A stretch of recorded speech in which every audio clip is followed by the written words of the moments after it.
Para quem não conhece a geração nova aí que é incapaz de dar um Google, você vai ver rápido. Robson Caetano tem história pelo Brasil, representou pouco esse país, nos orgulhou muito, né? Representou mundo afora. E a gente quer saber exatamente disso. Como é que a gente sabe a dificuldade que é para ser atleta olímpico no país, né, no Brasil, e ainda mais na época que você fez história. Então a gente queria entender como é que esse menino sonhador, pode dizer assim, chegou onde chegou? Num país como o nosso, é muito difícil você alimentar sonhos quase impossíveis, né? Eu vou até entrar vou aqui defender. Primeiro eu vou defender uma turminha que... Pô, cara, se eu conquisto o que eu conquisto por meus méritos, me deixa fazer o que eu quiser, mano. Se eu quiser comer carne de ouro, eu vou comer carne de ouro. Se eu quiser... Pô, eu só não posso desrespeitar o próximo. Eu acho que é muito importante a gente lembrar disso. Cada um de nós aqui tem uma história. E a minha história não é diferente de nenhuma desses meninos que estão hoje no jogo, na Copa do Mundo. Cara, eu saí de uma comunidade chamada Maré, Favela da Maré. Cara, e outro dia... Barra leve. Barra levíssima. Mas de onde ali na Maré, exatamente? Ali da Nova Holanda. Próximo da Baixa do Sapateiro. Eu conheço. Então, cara, quando você sai de um lugar como esse e se estabelece como ser humano, como cidadão, cara, me deixa curtir. Pelo menos me deixa curtir. Eu não consegui ganhar tanto dinheiro como o pessoal do futebol.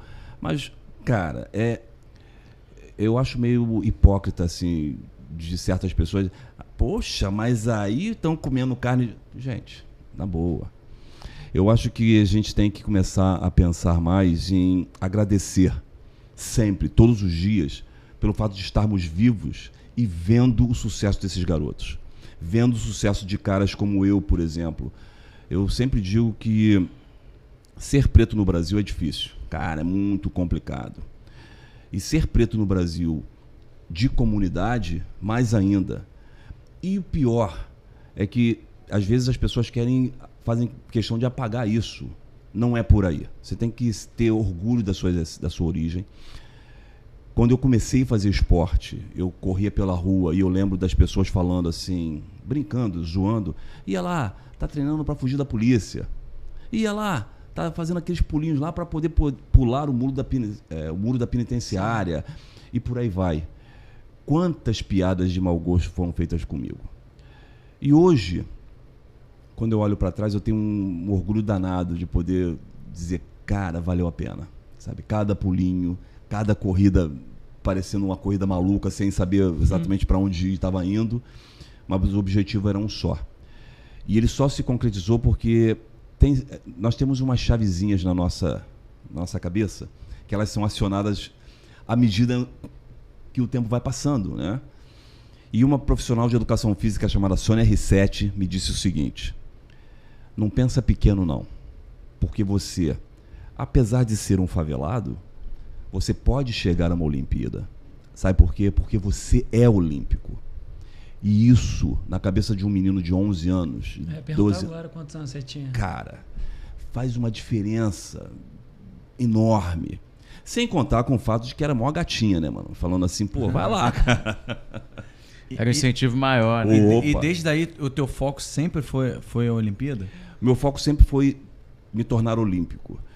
Talvez a frase tinha que ter sido dita da seguinte forma: Robson, você é campeão olímpico. Porque aí você... Eu acredito nos estímulos, né? Eles ficam no subconsciente. Sim. E isso vai trabalhando, você vai trabalhando ao longo dos anos.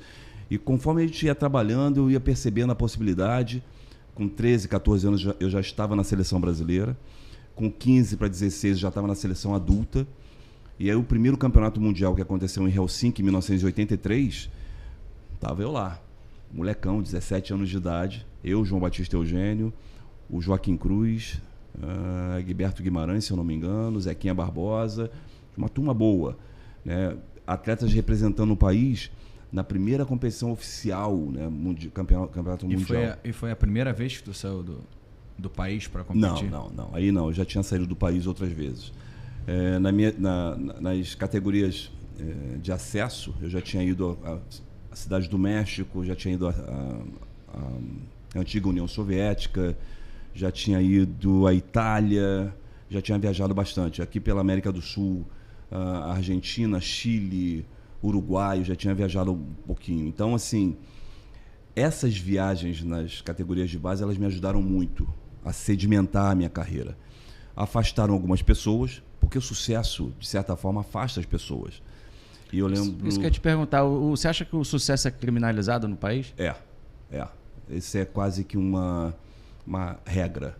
Você faz sucesso, as pessoas se afastam e apontam o dedo para você. A parte da carne é um pouco disso, né?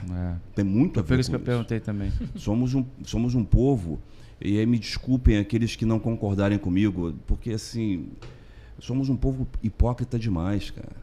A gente precisa aceitar o sucesso do outro e abraçar esse outro como um representante mesmo. Cara, a gente tem que ter orgulho disso. E modelar ele, né, cara? Exatamente. É porque eu acho que, eu fico pensando, muitas vezes, é óbvio que isso não é desculpa, mas o fato da gente ter sido colonizado, a gente instalou isso na nossa mente, e o nosso gatilho de escassez é como se o sucesso do outro inviabilizasse o seu próprio sucesso.